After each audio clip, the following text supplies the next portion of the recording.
اعوذ باللہ من الشیطان الرجیم بسم اللہ الرحمن الرحیم ان اللہ وملائکتہ یصلون علی النبی یا ایہا الذین آمنوا صلوا علیہ وسلموا تسلیما اللہم صل علی سیدنا ومولانا محمد وعلی آل سیدنا ومولانا محمد وبارک وسلم۔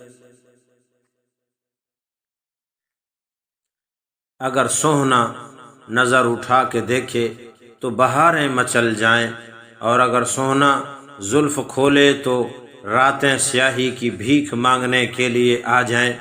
وہ جس راستے سے گزر جائے گلشن مہک اٹھیں، وہ جب مسکرا دے تو پھول چھڑکنے لگیں۔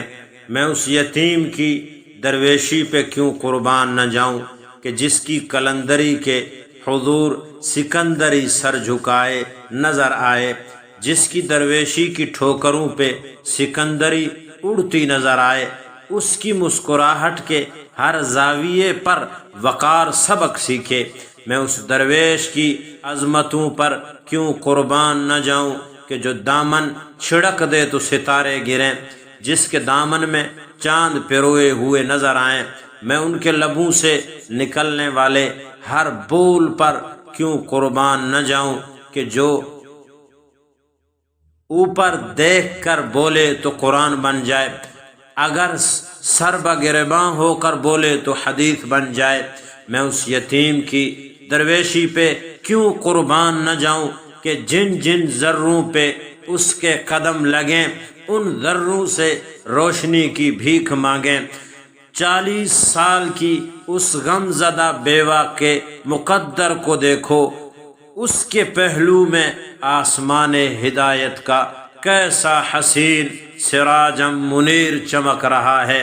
وہ سراج منیر جو فخر الرسل ہے، مولائے کل ہے، ہادی سبل ہے۔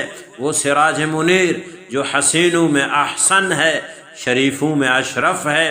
وہ سراج منیر جو امام الانبیاء والمرسلین ہے، رحمت للعالمین ہے، راحت للعاشقین ہے، مراد المشتاقین ہے۔ وہ سراج منیر جو رہبر و رہنما ہے، بدر الدجا ہے، شمس الضحیٰ ہے، خیر الورا ہے، احمد مجتبیٰ ہے، محمد مصطفیٰ ہے۔ وہ سراج منیر کہ جدھر سے گزر جائے راستے مہکا دے۔ وہ سراج منیر جس کے اٹھنے سے آسمانوں کو بلندیاں ملیں، زمین کو وسعتیں ملیں۔ وہ سراج منیر کہ جس کے پسینے سے گلشن مہک اٹھیں۔ وہ سراج منیر کہ جس کی مسکراہٹ کا ہر زاویہ جنت کی بہار بن جائے، جس کے غصے کے آگے جہنم ابلتی نظر آئے۔ تیرا تو یہ عالم کہ تو حسن کائنات کا نقطہ انتہا نظر آتا ہے، اور میرا یہ عالم کہ دامن گناہوں سے بھر کے کھڑا ہوں۔